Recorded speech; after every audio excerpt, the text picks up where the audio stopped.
श्रियकान्ताय कल्याणनिधये निधयेऽर्तिनाम् श्रीवेङ्कटनिवासाय श्रीनिवासाय मङ्गलम्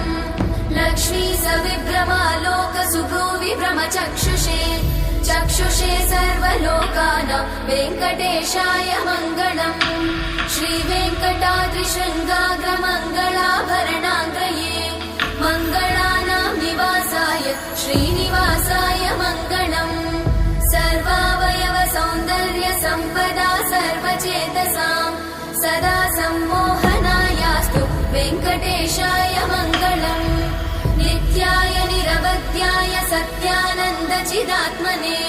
सर्वान्तरात्मने श्रीमद् वेङ्कटेशाय मङ्गलम्